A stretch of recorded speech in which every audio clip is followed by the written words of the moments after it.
Got a bit of negative feedback on it. Oh, right. Got some unhappy mums and stuff on YouTube. Oh, right. You know, I ticked the box that said it wasn't made for kids. So Yeah, well, I don't know why people got so upset about it. you pre-warned them. It's not your problem. Yeah. Well, today on the show, I've got Zach Sherlock. Welcome, Zach, and thanks for joining me. Thank you. Thanks for having me. Zach is a really close friend of mine. We've been friends for like 20 years now. Yeah. And we used to live together as well. Yeah, it was good times. Yeah. And in this episode, we're going to talk about lifestyle and how negative lifestyle choices can lead to your body giving you signals that you need to make a change. And I think, we've both been through that, where our bodies told us that we're not treating it right. Yeah, and I think in a way we're lucky that we got signs rather than anything worse. going on. Exactly. I don't think everyone gets that chance, unfortunately. No, some people don't get a sign, No. don't get a warning, they just it's over. Yeah, or it could just lead to a further, things could spiral further out of control, and I just imagine that if I didn't have a warning, who knows where I'd be. Yeah. So tell me, when was the warning signs and what happened? Well, I think, for me it was seizures, and it wasn't necessarily from drinking. They didn't actually know, but neurologist seems to think it's from a previous head injury. However, these can start only 10, 11, 12 years down the track after such injury. Right. But because they then kept happening, and it was generally a routine after big nights or not enough sleep and food, and basically like the benders I would turn into cricket matches. They would be about 5 days long. Right. Then it would be after. It would never happen on the bender. It would happen the day after, when your body's trying to recoup from it all, and it just packs it in. And tell me, what do you mean by a bender, just for some people who aren't familiar with that term? Right, yeah. Yeah, it's got nothing to do with sexuality. Obviously, just drinking and doing whatever and not... Days in a row. Constant days of abusing your body. Yeah, I'd say probably anything over about 18 hours you'd call a bender, wouldn't you? Yeah. Probably over 12 hours you could call it a bender. Well, I suppose. I guess it depends when you're not getting sleep. A big factor is not getting sleep. Well, 12 hours sleep. seems like nothing, because if you go for a midnight. boozy lunch at 2 p.m. and get home at 4 a.m, I mean, that was quite normal back in the day, wasn't it? Yeah, for us. Yeah. I wouldn't call that a bender, but if we were still going the next day at 2 p.m, then I'd say we're probably on a bender now. On minimal sleep as well. Yeah. So I guess the seizures for me were a big one, and then you're kind of in denial for a while, and I didn't really listen to anyone. And then so what did you do? You just kept doing the same? Yeah, well, I stopped for I think I stopped for a bit. I did try and make an effort, but I didn't try hard enough. And then you kind of, by this point, I was already in this routine of life, really, that I think I had accepted it as normal, and it didn't really matter what anyone else thought. Yeah, and what do you mean by the routine? Like what you're that lifestyle of partying? Being able to go out and just send it. Just full throttle. Yeah. We used to do that together. Yeah, I know. Yeah, with you, and then I've got a few other counterparts who were pretty good at it as well. Yeah. And it didn't matter. Generally, it didn't even matter what country I was in. I'd always find someone who was up for it. Because this happened. Initially the seizures happened years ago when you were living in Singapore. Yeah, the first one was in Hong Kong, and it was at a taxi stand, and it was the day before my dad's wedding. Right. Wow. Yeah. And had you had a big night before, like leading up to it, or? Oh yeah, and I've been multiple. I think just life was big, Yeah. Yeah. Even if we have a break here and there, it still wasn't really much of a rest. Yeah. And then the food was... I never ate well, and I never slept as much as I should have. and it certainly wasn't regular. I find now that at the moment I will always be in bed by like midnight latest, and then I'm just up at between 7 and I don't think I ever wake up past 8:30 nowadays. Yeah. So I think that was something the neurologist said is regular sleep and healthy eating, and it's worked. Like I haven't had an issue. Yeah. Since then, and I feel a lot better. Yeah. Yeah. Yeah. Good. Yeah. What about you? What was your? Yeah. Well, I think besides just running out of vehicles like they were packs of chips. I mean, there's always more vehicles to be acquired if something happens to one. Yeah. Yeah. Well, I think we should talk about the lifestyle that we were living. Oh yeah. And why we were living that, like what what it was like. I guess in that sense it was pretty awesome. Having a lot of fun. At the time, as you would know, I mean. Yeah. But I mean, do you feel you were always happy, like emotionally, like and life was going well? Or, I mean, I know for me, I was using it, partying was partly a distraction for me from life.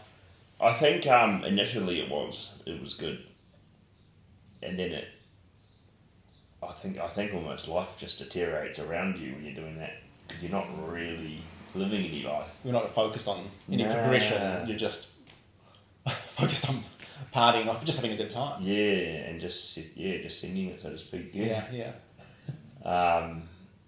Which is pretty cool. But it's not. If you look at it from the outside now and then in, it doesn't seem that great. No, it doesn't seem that cool from an outside but perspective. I've got. I mean, I'm sure you do too. Great memories of it all. Yeah. Certain parts of it. But but it starts to take a toll on you. Oh, absolutely. It's not sustainable. No, certainly not. But I see a lot of people, especially our age now, who come out of doing that and they don't look back and just like we wouldn't. They're just moving forward. Yeah, and I think some people do it a lot earlier because that's really probably what you're supposed to do. But who knows? Like, there's no written guide on it all, is there? Yeah. You can't say you're not following the book because. Yeah, I think it's hard. I mean, in our culture here in New Zealand, and similar in Australia, it's very much a culture of partying and just Yeah, well, that's what you do, and that's how you socialise. And Asia, it's always open. Yeah. Yeah, never sleeps. Yeah, definitely couldn't go back to it.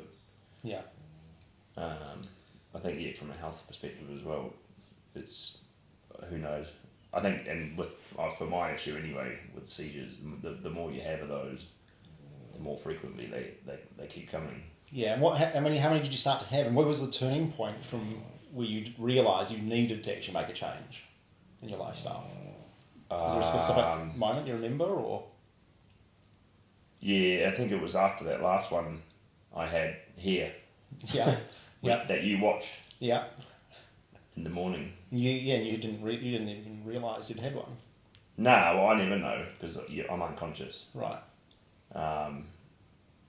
But I realised. Well, I think you told me I had, and I felt like absolute rubbish. Yeah. And I think my tongue was bleeding and I was in a lot of pain. And that was after about a 3-day bender, wasn't it? Yeah. For you. Yeah. Yeah. That was after a boat trip. Quite a good one, actually. So, after that last seizure, I mean, did you just feel different about it, or what? What was going through your mind? Well, I mean, what went through thankfully, great neurologist, and I think it just finally took someone to really tell me what I had to do, and which was, he said, I can't drink. If I'm going to drink, it's going to keep happening. And what's going to happen if they keep happening? They're going to come more regularly, and you can die from them. There was a bloke who died the other day, and people die from it all the time. And yeah, the more frequent they happen. I mean, I'll put it this way: like if you have one in the bath, you're dead. Yeah. Or if you're walking along a ledge or something, you have one. You could do- You could die as well, and they're not safe to keep happening. Yeah. No. So it kind of hit you a bit more this time because of the frequency. It was a lot more. Yeah, I think that was the 5th or 6th. I'm not sure. I mean, it's not something I really try and keep track of because Yeah. it's not really a positive thing. So no, it was a great neurologist that managed to turn everything around and tell me what it was going to take. Yeah. Um, And so what do you do now? How do you do things differently to support your health? I don't actually do a lot differently. I just don't go out and have benders. And sometimes I'll drink still, but sometimes I still struggle with keeping it under control. So I'm still working on things every day. Yeah. Yeah, Nice. Nothing's been easy about it. Mm. There's been a lot of slip ups and I mean I was kicked out of a wedding. I wasn't very popular after that. And, but I like my zero beers. Yeah. They're good, and they don't seem to affect me at all. So that's a positive. That's good. They're not lying about the alcohol content. That's positive. Yeah. Yeah. Yeah. And so you put a lot more focus on sleep as well now. Yeah. Well, I just get naturally tired. Just not stimulating your body with Nah. other substances. Nah, not too much anyway. Yeah. I mean, with the alcohol, a lot of other things follow, but I've never really been into smoking a lot of pot or anything else. I guess with alcohol just comes cigarettes as well, but I don't really look at them as a bad thing, to be honest. Right. Could be worse. It could be a lot worse, yeah. And sleep wise, I don't really have to push it. I get pretty tired and I sleep like a baby, so to speak, once I am asleep. Like this, yeah. I know my girlfriend's quite jealous of the way I sleep. Yeah. It's good you're getting great sleep. Yeah, I love it. And I think it's also frustrating for everyone around me at work and all the rest because I'm always, spring chicken every day. Yeah. I think it's almost annoying to be around. Yeah. But it's good now. I don't know how we used to do it because I used to go to work, after all these weekends of just absolutely battering it. Yeah. Well, let's talk about it. Like what our lives were like when we were, drinking and partying a lot. Like what? Well, I know we used to miss a lot of days' work when we lived together. Yeah. Yeah. So I mean, we didn't care much, did we? we'd stay up late or go all through the night just drinking. Yeah. I'm not even doing that. Sometimes I could be getting up to all sorts, but we'd just party all night and then suddenly it would be in the early hours of the morning and realise we're too drunk or can't go to work because we're not going to be on enough sleep. So there's a bit of missed work time there. Yeah, it's not productive. What about? I mean, hell of a great time, but it's just not productive in a real world scenario. No, it's not, certainly not. But then also, I mean, for me at least, like emotionally and mentally, it would take a toll. Like, you'd feel like, unless you got back on the drink. Or something, yeah. Yeah, or drugs. Yeah. You'd start to feel complete shit, like, the following days. Yeah, maybe that's why we did just carry on. And that's why you carry on, or you might have a big Saturday, Sunday night, and then you have Monday and Tuesday off. If you're lucky, and then back by Wednesday, you're like, I could. Yeah. Yeah, and at least for me, I really struggled to control. It was, much I was doing. It was a weekly sort of scenario, wasn't it? Well, multiple times in the week. Yeah. Yeah, but the cycle. Yeah. You'd go hard, you'd have a couple of days off, but then you'd get straight back into it midweek or something. Thursday night. We were probably on it more than we were off it. I mean, we used to Monday or Tuesday night, we used to... Yeah. Our friends used to come over. Yeah. Mondays were quite dangerous sometimes. Yeah. Which shouldn't be the night to be. I think it was quite depressing when you did come down.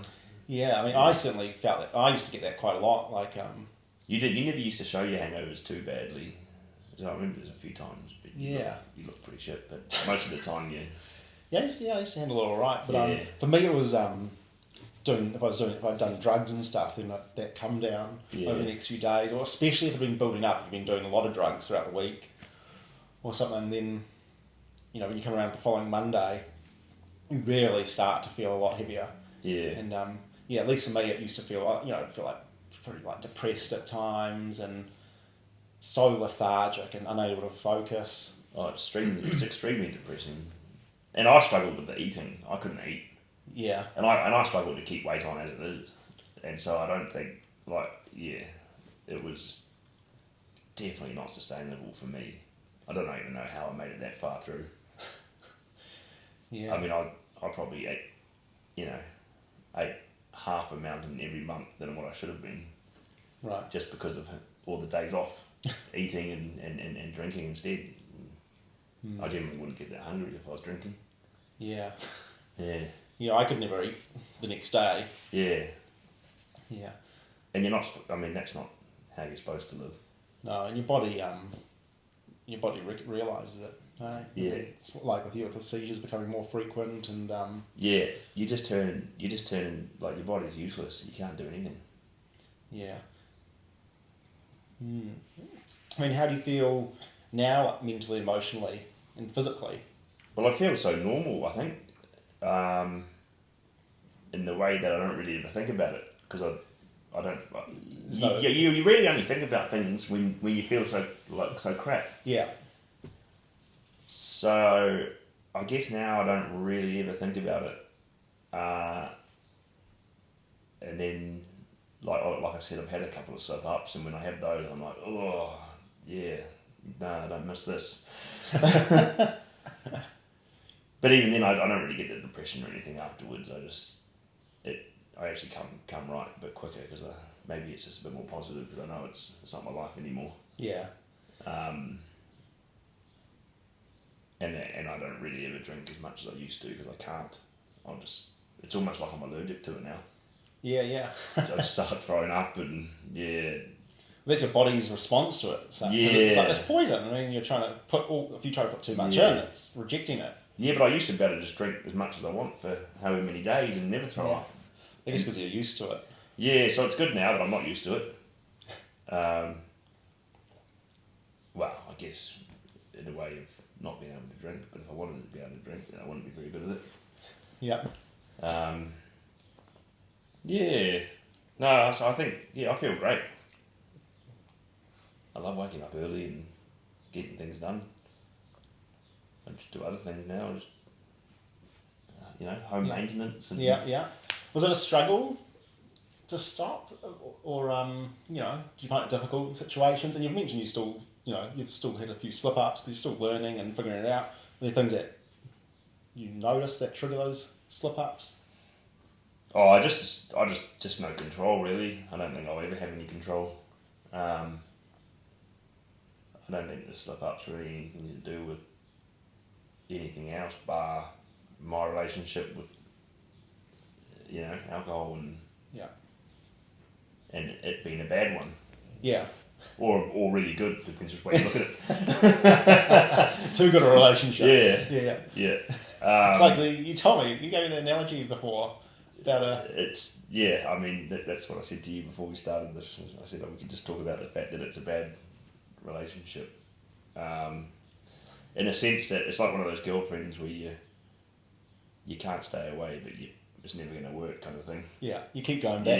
And it's just horrifically toxic. There's something about us as human natures. We like a little bit of toxicity sometimes, right? Yeah. Like a bit of drama. Never ends up in a happy place, does it? No. Yeah, and I mean, and then with all the intoxication, there's always just. There's not many positives that come out of it all. No, you get yourself into shitty situations. Yeah, no one ends up being people. successful, and you do upset people. You just do shit you regret. Yeah. And I think now I sit around at home more and play Call of Duty and just do other things, and I probably see my friends just as much, and just out in different circumstances. You know, pop round here in the daytime and see you. And, Yeah. Instead of 1 a.m. yeah, instead of between the hours of midnight and 4 a.m. Yeah. Yeah. Yeah, the breakfast club's a bit different now, isn't it? Yeah, no, and it's good. And it's like, you and I both didn't drink at your stag do, and it was still brilliant, you know? Yeah. I guess I mean, for me anyway, just learn to, life goes on without it. And Yeah, you just learn new ways. And it doesn't matter, yeah. Yeah. Like, especially with my zero beers, half the time I can go out and just drink a 6-pack of those and no one will even know.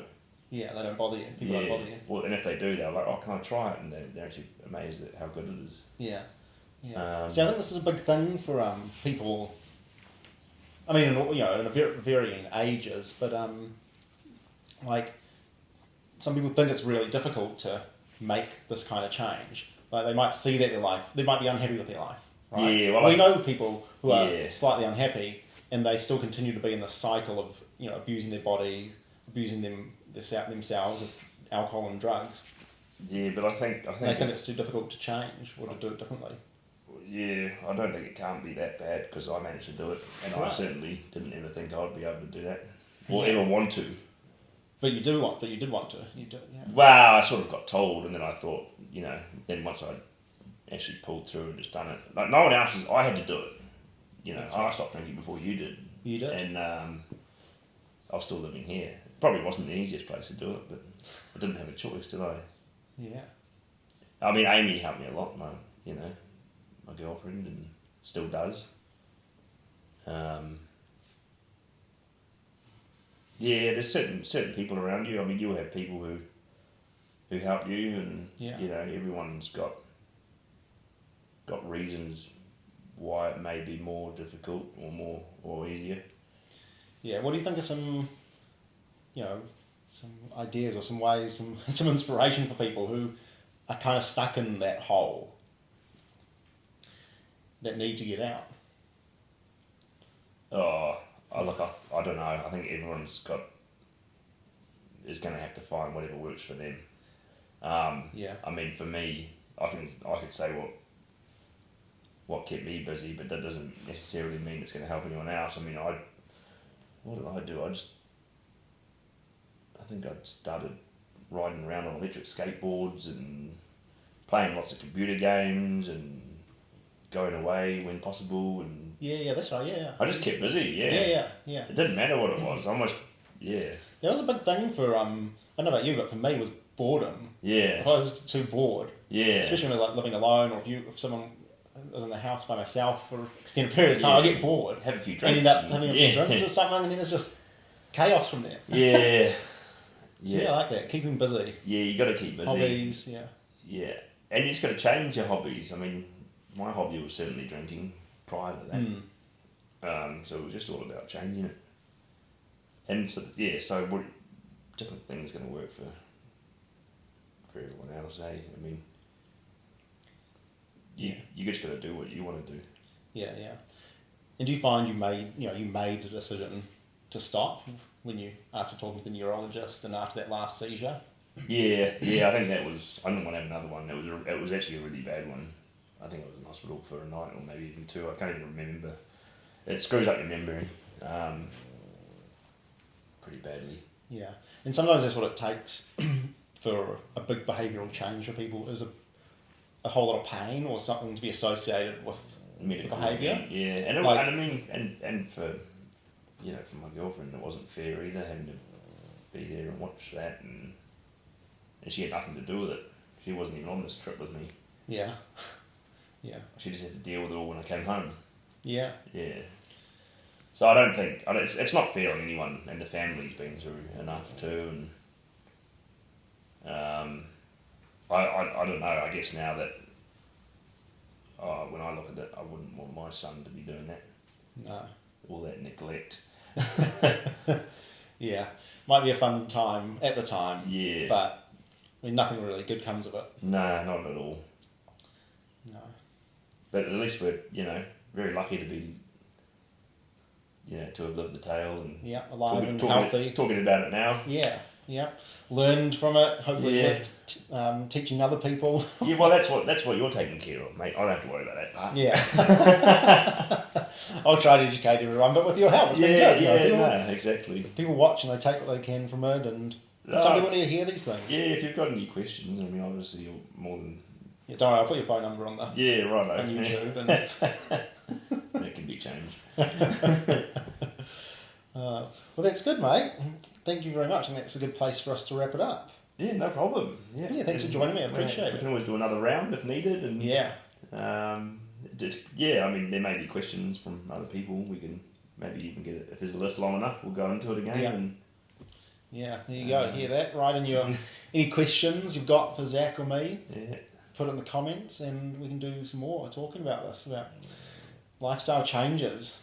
Sounds good. Hammering yourself with drugs and alcohol can really fuck up your life. Yeah. All right.